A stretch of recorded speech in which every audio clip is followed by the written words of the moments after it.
Chaque jour, environ 34 000 véhicules l'empruntent. La plupart de ces automobilistes ne s'en rendent probablement même pas compte. Mais lorsqu'on est sous le viaduc de l'autoroute 520 à Dorval, sur la 55e avenue plus exactement, le constat est assez clair. Il est en mauvais état.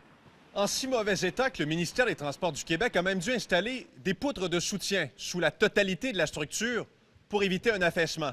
Vous me dites que ça fait 10 ans que vous travaillez sur ce dossier-là, 5 ans de façon plus intense, toujours le même pont. On est en contact avec eux couramment. Qu'est-ce qui bloque? Qu'est-ce qui avance pas? Ah, bien, c'est Québec.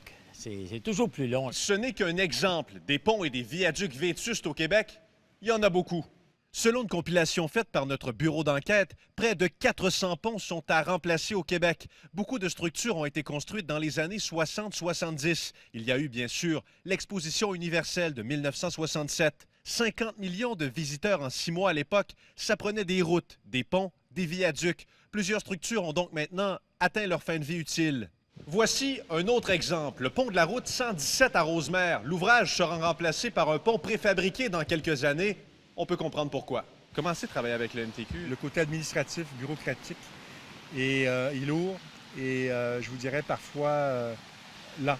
Vous vous demandez quels sont les pires ponts au Québec? Eh bien, en voici 5. Plessisville, Saint-Stanislas, Québec, Lapocatière, Victoriaville. Quand les ingénieurs du MTQ me disent qu'il n'est pas dangereux, je suis confiant qu'ils me disent la vérité. Le déficit d'entretien frôle maintenant les 19 milliards de dollars, investissement nécessaire pour remettre en bon état l'ensemble des infrastructures routières. Transport Québec a publié ce tweet au cours de la journée. On précise que chaque structure est inspectée au moins une fois par année et que le programme d'inspection permet de repérer rapidement les défauts d'une structure et de poser les actions nécessaires pour assurer la sécurité des usagers.